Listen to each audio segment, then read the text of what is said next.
আসসালামু আলাইকুম প্রিয় দর্শক, আমরা এখন আছি বাড়ায় ইটের বাড়ায়। আমরা এখন এক বিজ্ঞানীর কাছে এসেছি। বিজ্ঞানীটা বেমালা পারে তো 5 পর্যন্ত পড়ছে, আর তা পড়ছে নাকি কইতেরি না। তারপর আমরা আইসিআর দ্বারে কালকে প্লেনে মশার লাগে ধ্বংস হয়েছি। ধ্বংসটা আমরা এখন উপভোগ করব। চলে যাব পরবর্তী পৃষ্ঠে। এর আগের ঠেন কথা আছে, মুই কলো মাই সেটা কলো আমরা কইবেন না, কারণ মুই কেডা, মুই কইলে কিন্তু বাস খাবো। রাখেন এবার পরবর্তী পৃষ্ঠা নাম্বার 2 হইতে 3 হইতে কম যায় না। আমরা এসে পড়েছি সেই 5 পেশ কত বিখ্যাত মশাম পেশামা তাকিল। আমরা এখন চলে যাব পরবর্তী সংবাদে। স্যার, আপনি যে কালকে ধ্বংসটা হয়েছে, একটু মূল্যবান বক্তব্য কি কইবেন? শুনতাম। অবশ্যই কব। নাহমাদুহু ওয়া নাস্তাঈনুহু ওয়া নাস্তাগফিরুহু ওয়া নাউযু বিল্লাহি মিন শুরুরি আনফুসিনা। তো কালকের বিষয়টা হলো, আপনাদের মাঝে আমি সব বাস্তবায়ন বলছি। কালকে প্লেন গেছিল আকাশ দিয়ে, তো একটি মশার সাথে সংঘর্ষ। এই সংঘর্ষতে প্লেনের চালক, যাকে এক কথায় বলে হেলিকপ্টার, পাইলট না জানি হেলিকপ্টার, যাই হোক, তারা সবাই নিহত, প্লেন আহত। এই প্লেন আহততে এই যে আপনার হেলিকপ্টার পাইলটের বরখাস্ত করা হয়েছে। প্লেনের মালিক তাকে প্লেন থেকে বরখাস্ত করেছে। শেষ করছি। জয় বাংলা, জয়। কাকু, আমরা যে শুনছি আকাশের লোক বলে হেলিকপ্টার টুক প্লেন বাজ্যা বলে, প্লেনের ঠ্যাং ভাঙছে, আর আপনি কি দেখি কোন? ও, আমি 5 পেজ বিজ্ঞানী, তো আমার ভুল হতে পারি না। তো যেহেতু হয়তো একটা দুর্ঘটনা এখানে হয়ে গেছে, হ্যাঁ, দুর্ঘটনা হয়ে গেছে, তো না আমাদের তো আমি তো 5 পেজ বিজ্ঞানী, তো আমার ভুল হওয়ার কথা না।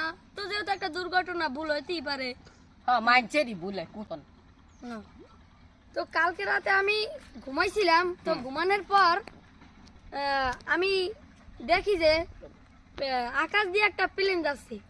তো প্লেনের সাথে একটা মশার দুর্ঘটনা, ভয়াবহ, কারণ সড়ক পথে বিমানের ছোঁয়ায় দুর্ঘটনা। তো স্বাভাবিক, এইসব বিষয় নিয়ে অত একটা মূল বক্তব্য করতে চাই না। তো সংক্ষিপ্ত বক্তব্য হবার শেষ, মূল কথায় আমরা আসি। পরের পৃষ্ঠা নাম্বার 3।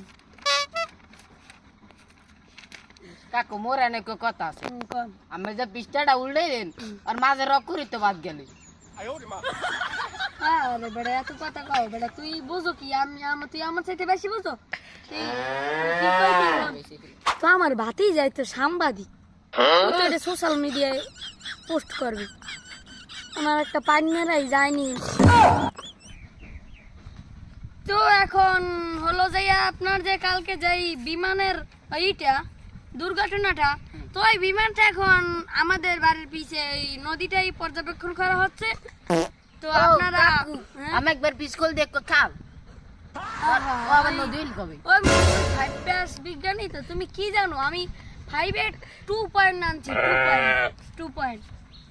আল্লাহ, এল তো মনে মস্ত বড় একদম রুস্ত বললেন 5 এ কাল পড়তেন। হ্যাঁ, এটা তুমি বুঝবা না। তো এখন ওই বিমানটা হাসপাতাল ভর্তি আছে। আমাদের বাড়ির পিছে কিছু পাওয়া যাচ্ছে এলো প্রমাণ স্বরূপ যে ওখানে যে মশাটা আছে তাকে এখন আইনের আওতায় নেওয়া হয়েছে। হ্যাঁ, তো এই বলে আমার বক্তব্য শেষ করছি। আমি ডক্টরের দাও। তো দর্শক, আপনারা শুনলেন তো মোদের কাকা কি বললো। কাকার কথা, কাকা সে 5 পেজ বিজ্ঞানী। কাকা তিনি অনেক বেমালা বিজ্ঞানী, যেহেতু তিনি 5 পেজে 2 পয়েন্ট আনছে। আমিন। তাই এখন মই বাড়ার বিড়ে আসি, মুইন কাম করতে যাম, মোর সময় আছে। আমি লাগে আবার পৃষ্ঠা নাম্বার 7 দেওয়া হয়েছে জানি। আল্লাহ।